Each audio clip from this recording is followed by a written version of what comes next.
Today, we unravel the story of the top 10 countries that have chosen to stand behind Cambodia in its enduring dispute with Thailand. In the next 10 minutes, we delve into historical causes, diplomatic maneuvers, and the international alliances that shape this enduring conflict. Our journey begins with a brief glimpse into the deep historical roots of the Cambodia-Thailand dispute. Originating from the days of the Khmer Empire, a time when Cambodia's influence stretched across Southeast Asia, the legacy of territorial claims and ancient rivalries set the stage for modern contestations. The ambiguities left behind by the 1907 Franco-Siamese Treaty and reinforced by pivotal International Court of Justice rulings in 1962 have long fueled tensions. Even recent clashes, such as those in July 2025, which resulted in tragic loss of life and widespread displacement, remind us that the past is never far behind. Amidst this backdrop, a multitude of nations have cast their support behind Cambodia. With the countdown starting now, let us explore each of these international players, examining how history, momentum, and modern politics converge. At number 10, we have India, a nation known for its dynamic geopolitical strategy and keen interest in regional stability. India's support is driven by strategic economic and political interests. It sees a stable, balanced Southeast Asia as essential for its own ambitions and security. Indian policymakers have often emphasized respect for historical legacies and international legal rulings. In forums and diplomatic discussions, India advocates for peaceful negotiations and regional trust. A short pause. Firm, calm, and deliberate. India's diplomatic language echoes its long-standing tradition of non-alignment, reinforcing the need for lasting peace in the region. Stepping up at number 9 is Russia. In a world of shifting alliances, Russia has found its voice in Southeast Asia by carefully balancing its interests. Moscow has reiterated the importance of dialogue and legal process in resolving territorial disputes. Russian political analysts underscore the cultural connections and historical interactions between the nations involved. Their support for Cambodia, even if subtle, is significant. Russia's stance reminds us that in international politics, historical ties and strategic imperatives often lead to unexpected alliances. Brief and firm, power with purpose. Holding the 8th spot is Japan. Known for its economic might and commitment to fostering stability across Asia, Japan has used its considerable influence to support diplomatic initiatives. Tokyo's contribution is long-standing and multifaceted, involving economic aid, development projects, and active diplomatic engagement. Observers note that Japan's measured approach to the dispute seeks to underscore a respect for sovereignty and the rule of law. Its backing is neither overtly partisan nor aggressive. Instead, it is a quiet, steadfast affirmation to the importance of peaceful resolution. Sharp, clear, and steady, Japan's role is built on consistent commitment to stability and prosperity in the region. At number 7, South Korea steps into the frame. A vibrant democracy with strong regional economic ties, South Korea has found its interests intertwined with those of its Southeast Asian neighbors.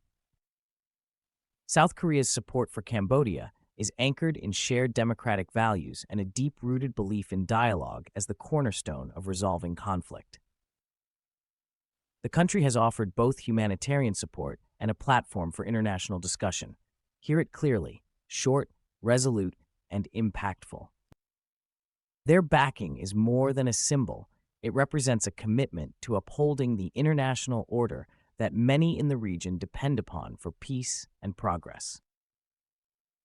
Number 6 brings us to the European Union, a transnational conglomerate that consistently stands for international law and balanced diplomacy. In the midst of escalating regional disputes, the EU has voiced deep concern over the safety and stability of civilians caught in the crossfire. European governments have jointly called for restraint from both Cambodia and Thailand, emphasizing the need for compliance with long-standing legal decisions, such as the ICJ rulings. The EU's stance is a reminder that in our interconnected world, regional conflicts carry global consequences. Brief word, united in purpose. At the midpoint of our countdown, number 5 is the United Nations. In an era defined by rapid shifts in global politics, the UN remains a steadfast advocate for human rights and the peaceful resolution of disputes. Through numerous resolutions and international appeals, the United Nations has pushed both sides towards dialogue and negotiation. By consistently emphasizing the humanitarian consequences and the need for stability, the UN's involvement underscores the universal importance of maintaining peace. Simple, clear, and unyielding, the UN's support is a call for calm and structured dialogue amid unrest. Nearing the top of our list, at number 4 stands the Organisation of la Francophonie, commonly known as the OIF. Although this organization is primarily recognized for promoting French language and cultural ties, it has evolved into a key player in diplomatic mediation as well. The OIF has called explicitly for adherence to legal precedents, such as the 1962 and 2013 International Court of Justice rulings, and has urged Cambodia and Thailand to resolve their differences through lawful means.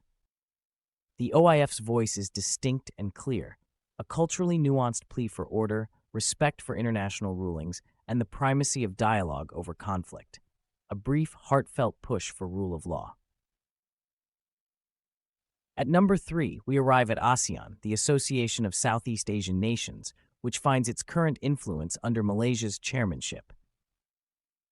As a collective of neighboring countries with a rich history of cultural and economic ties, ASEAN has always been at the forefront of fostering regional dialogue. The organization's support is pragmatic and empathetic, mediating ceasefire agreements and facilitating back-channel communications.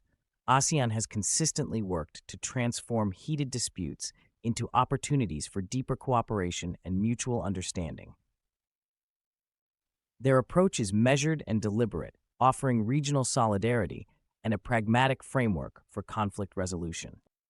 In moments of tension, ASEAN's message is both a plea and a promise, a testament to shared responsibility in building a peaceful future. At number 2, the United States commands attention. With its long history of international involvement and its visible role in brokering ceasefires, the United States has significantly influenced the diplomatic landscape of the dispute.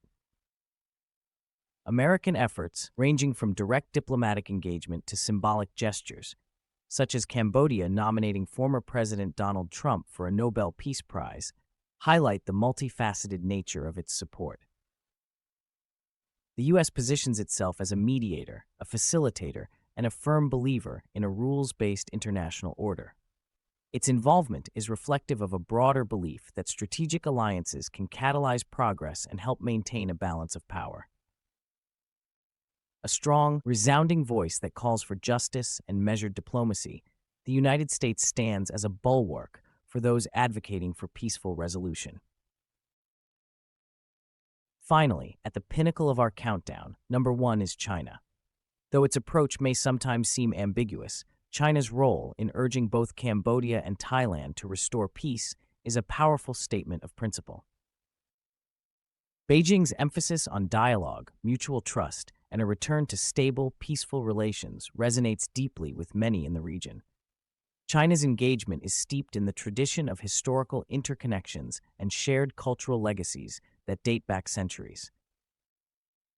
By advocating for an environment where diplomacy reigns above all, China positions itself as a key mover in the quest for a sustainable resolution. A brief, commanding statement: stability is possible. Each of these countries brings its own unique perspective and set of motivations to support Cambodia, embodying the intricate dance of diplomacy in a contested space. Their positions are not driven by blind allegiance, but by calculated historical and geopolitical considerations. As we move through this countdown, it becomes evident that international politics is a tapestry woven from threads of history, strategy, and the universal longing for peace. The dispute between Cambodia and Thailand is more than a simple border conflict. It is a reflection of how history casts long shadows over the present. For centuries, religious icons like the Priyavihar temple have symbolized territorial pride and cultural identity, drawing not only local passion, but also international interest. The legal ambiguities left by treaties and the International Court of Justice's decisions serve as daily reminders of how the past continues to influence modern governance. These international endorsements for Cambodia underscore a broader commitment to the rule of law and the abiding hope that dialogue can triumph over discord. Our countdown today does more than list supporters. It illustrates the power and weight of international solidarity in times of crisis. Each nation's stance is informed by a commitment to upholding a system built on legal precedents, diplomatic engagement, and measured response. The international community, through platforms like the United Nations and ASEAN, and entities like the European Union and OIF, underscores that peace is not built solely on the might of armies, but rather on the enduring values of dialogue and collaboration. Today's global landscape exhibits how intricate alliances and historical narratives can intersect to form contemporary foreign policies. In our exploration of these international partnerships, we see that support for Cambodia is not just about backing one nation over another. It is about affirming the principles of peaceful coexistence, respecting historical verdicts, and maintaining the delicate equilibrium of regional power. The deep complexities of the Cambodia-Thailand dispute are illuminated by the careful, often subtle, endorsements of these 10 nations. In conclusion, the international support that Cambodia has garnered is emblematic of broader, interconnected diplomatic efforts that echo far beyond a single border dispute. This intricate dance of alliances, legal mandates, and the ever-persistent pull of history reminds us how global politics continuously shapes our world. Analyzing these 10 countries reveals that the aspiration for peace is a collective endeavor, driven by a concentrated faith in diplomacy and justice, a belief that even the deepest historical wounds can find healing through mutual dialogue and respect.